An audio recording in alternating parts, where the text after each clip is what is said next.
మీ ఎలాంటి వ్యాపార ప్రకటనలకైనా వెంటనే మా ఛానల్ సంప్రదించండి. ప్రస్తుతం మనతో పాటు ప్రముఖ ఆధ్యాత్మికవేత్త, జ్యోతిష వాస్తు పండితులు, లలితాదేవి ఉపాసకులు బ్రహ్మశ్రీ నానాజీ పట్నాయక్ గారు ఉన్నారు. గురువుగారితో మాట్లాడదాం. నమస్కారం గురుగారు. శ్రీమాత్రే నమః. గురుగారు, జూన్ మాసం విశేషంగా మేషరాశి వాళ్ళకి ఈ నెల ఎలాంటి అదృష్టం వరించబోతుంది? మరి ఏలాంటి శని ఇంపాక్ట్ ప్రత్యేకంగా ఈ మాసం ఎలా ఉండబోతుంది? ఓవరాల్గా ఏం చెప్తారు వీళ్ళ గురించి ఈ నెల? ఫస్ట్ ఆఫ్ ఆల్ అసలు మనం గ్రహస్థితి ఎలా ఉంది చూద్దాము. వీళ్ళకి ఏలినాటి శని నడుస్తుంది, 12వ స్థానంలో శని ఉన్నాడు. అది కూడా ఉత్తరాభాద్ర నక్షత్రం నుంచి రేవతిలోకి వచ్చేసాడు శని. రాశిలో కుజుడు యొక్క సంచారం జరుగుతూ ఆ యొక్క కుజుడు 2వ భావంలోకి 21వ తేదీ నుంచి మారుతున్నాడండి. అదేవిధంగా 3లో ఉండే రవి కూడా 14వ తేదీ నుంచి రవిని వెళ్ళి మీట్ అవుతున్నాడు, గురువుని వెళ్ళి మీట్ అవుతున్నాడు. కాకపోతే గురువు అక్కడ ఉండట్లే. ఈ గురువు ఏంటంటే 2 జూన్ నుంచి మారిపోతున్నాడు. గురువు దగ్గరికి వెళ్దాం అనుకుంటున్నాడు కానీ ముందే మారిపోతున్నాడు. అండ్ అదేవిధంగా శుక్రుడు కూడా ఈ యొక్క నెలలో దాదాపుగా మీకు 9వ తేదీకి కర్కాటకంలోకి మారడము, బుధుడు 23వ తేదీ మారడము, పంచమ స్థానంలో కేతు ఉండడం జరుగుతుంది. వీరికి పంచమంలో కేతు, లాభంలో రాహు. అయితే ఈ యొక్క గ్రహస్థితిని అనుసరించి వీరికి ఎలా ఉండబోతుంది అంటే ఈ మాసంలో ఈ ఉండే గ్రహాల యొక్క ప్రభావం ఎలా ఉంటుందనే విషయాలు చెప్తుంది. నేనైనప్పటికీ చెప్పిస్తుంది సాక్షాత్ లలిత అమ్మవారిగా భావిస్తూ ఆ లలితాంబిక అమ్మవారి యొక్క అనుగ్రహం మీకు పరిపూర్ణంగా కలగాలని మనస్ఫూర్తి కోరుకుంటూ, ఇక్కడ ఎప్పుడైతే రాశిలో ఉండే కుజుడు ఉంటున్నాడో ఇది ఆల్మోస్ట్ మనం ఎప్పటి వరకు ఉంటుందని చెప్పుకున్నాము, ఆల్మోస్ట్ 21వ తేదీ వరకు ఉంటాడు అక్కడ. సో 21వ తేదీ వరకు వీళ్ళు కొంచెం అంటే ఎనర్జీ పెరుగుతుంది. పాజిటివ్గా చూసుకుంటే అంటే కొంచెం ఎనర్జెటిక్గా ఉండడం జరుగుతూ ఉంటుంది, ధైర్యం పెరుగుతుంది, ఎనర్జీ పెరుగుతుంది. కాకపోతే వేడి స్వభావం అంటే వేడి వల్ల వచ్చే ఇబ్బందులు ఉంటాయి సరే, హీట్, పిత్తం పెరగడము, లేకపోతే మనకి ఇప్పుడు చూస్తే కనుక ఈ మే, జూన్, జూలై ఈ 3 మాసాలు కూడా ఆల్మోస్ట్ ఎండ అసలు మీరు ఎప్పుడు రికార్డు స్థాయి అంటే 50 దాటిపోద్దండి, 50 డిగ్రీస్ దాటిపోద్ది. అందులో ప్రత్యేకంగా మేషం వారికి మరింత ఎక్కువ ప్రభావం ఉంటుంది. ఓకే, అదొకటి. ఇక రెండవ విషయం ఏంటంటే ఇక్కడ వీరికి ఈ 2వ భావంలో అంటే ధనస్థానంలో రవి ఉన్నాడు కాబట్టి ఇది ఎప్పటి వరకు జూన్ 14 వరకు ఉంటాడు రవి అక్కడ.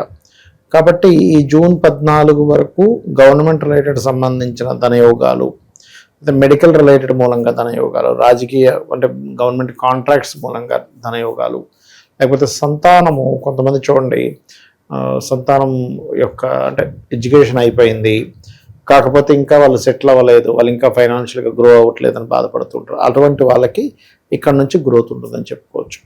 అలాగే మరొక విషయం ఏంటంటే ఇక్కడ గమనించినట్లయితే జూన్ 2 నుంచి 1 ప్లస్ జూన్ 6 నుంచి గురువుని వెళ్ళి శుక్రుడు మీట్ అవుతాడు. అంటే ఆఫ్టర్ జూన్ 6 నుంచి ఈ మంత్ ఎండింగ్ వరకు వీళ్ళు ఏదైనా వాహనం కానీ గృహం కానీ తీసుకోవడం జరుగుతుంది. అక్కడ నుంచి వీళ్ళకి పాజిటివ్గా ఉంది. కాకపోతే పంచమంలో కేతు ఉన్నాడు కాబట్టి మంగళవారము, ఆదివారము ఎటువంటి ఇంపార్టెంట్ డెసిషన్స్ ఏవి వీళ్ళు తీసుకోకూడదు. ఏమవుతుందంటే పంచమ కేతువు కదా, వీళ్ళు ఎలాంటి డెసిషన్స్ తీసుకోవడం జరుగుతుంది అంటే వెళ్ళి అనవసరంగా ఇరుక్కుంటారు. ఆ డెసిషన్స్ వల్ల, ఆ ఫ్రెండ్షిప్స్ వల్ల, లేకపోతే ఎవరినైనా ఇప్పుడు ఫేస్బుక్, ట్విట్టర్ రకరకాల కారణాల్లో కొంతమంది మీట్ అవుతూ ఉంటారు, ఫ్రెండ్స్ అవుతూ ఉంటారు, అందులో లవర్స్ అవుతూ ఉంటారు.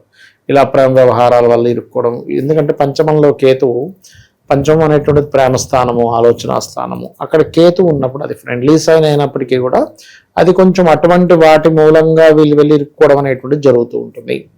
కాబట్టి ఈ విషయంలో జాగ్రత్తగా ఉండాలి.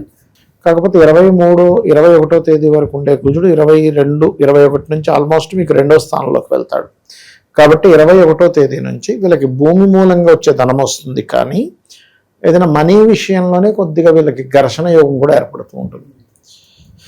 అదేవిధంగా ఈ గురువు కూడా మనకి 4వ స్థానంలోకి వెళ్తున్నాడు. అంటే జూన్ 2 నుంచి 4లోకి మారిపోతున్నాడు. గురువు సంచారం మారుతున్నందుకు ఏంటంటే వీళ్ళకి ఒక రకంగా చెప్పాలంటే ఎడ్యుకేషను, ప్రాపర్టీ వైజ్గా గ్రోత్ ఉంటుంది. కాకపోతే శని యొక్క ఎనర్జీస్తో మనకి గురువు 4వ భావంలోకి వస్తున్నాడు కాబట్టి వీళ్ళు ఏదైనా ఒక ప్రాపర్టీ తీసుకోవాలి అని అనుకున్నప్పుడు జూన్ 2వ తేదీ నుంచి మరింత జాగ్రత్తగా ఉండాలి. ఈ ప్రాపర్టీస్ తీసుకునే విషయంలో ప్రధానంగా ఇది జాగ్రత్త పడవలసిన అంశం.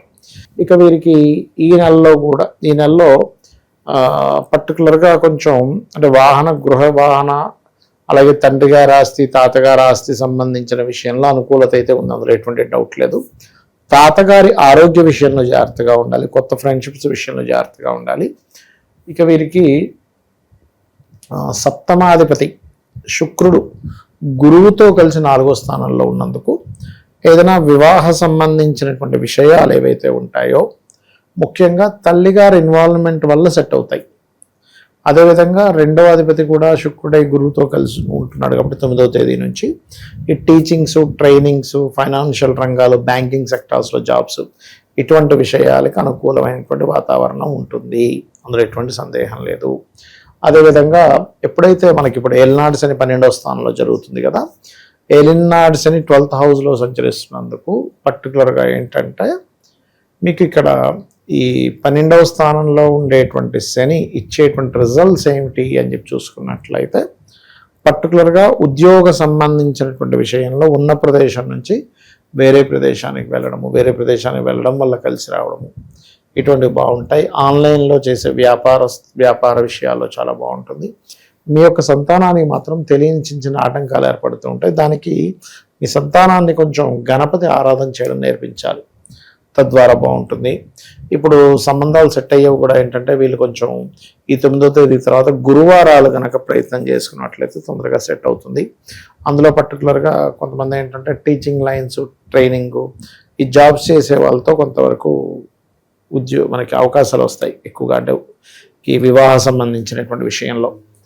అదేవిధంగా మనకి ఈ దశమాధిపతి అయినటువంటి శని 12వ భావంలో ఉన్నాడు కాబట్టి ఉద్యోగ సంబంధించినటువంటి విషయాల్లో ఎక్కువగా వీళ్ళు గురువారం కానీ శుక్రవారం కానీ వీళ్ళు కనుక ట్రై చేసుకున్నట్లయితే కొత్త ఉద్యోగాల కోసం తొందరగా కుదురుతుంది. కాకపోతే ఏంటంటే ఎప్పుడైనా ఏలినాడు శని నడిచేటప్పుడు ఎలా ఉంటుందంటే ఉద్యోగ విషయాల్లో కొంచెం ఎక్కువ శ్రమిస్తాడు ఇక్కడ.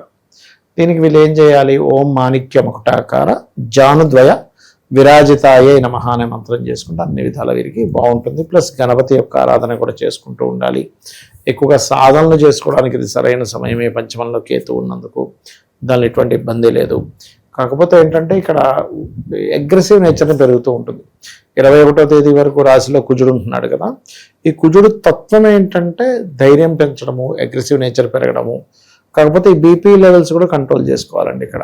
కొంచెం దీనికి మరి ఏం చేయాలి అంటే కొంచెం అభిషేకాలు చేసుకోవడము, గోవులకి క్యారెట్స్ మరియు అదేవిధంగా బీట్రూట్స్ లాంటివి తినిపించడము, వీలైతే కుంకుమార్చన చేయడం అమ్మవారికి, ఇవి కనుక చేస్తూ ఉంటే ఖచ్చితంగా బాగుంటుంది. ఓవరాల్గా మేషరాశి వాళ్ళకి జూన్ మాసం ఏ విధంగా ఉంటుంది, ఎలాంటి విశేషాల్లో ఎక్కువగా జాగ్రత్తగా ఉండాలో మంచి విశ్లేషణ అందించారు. ధన్యవాదాలు. శ్రీమాత్రే నమః.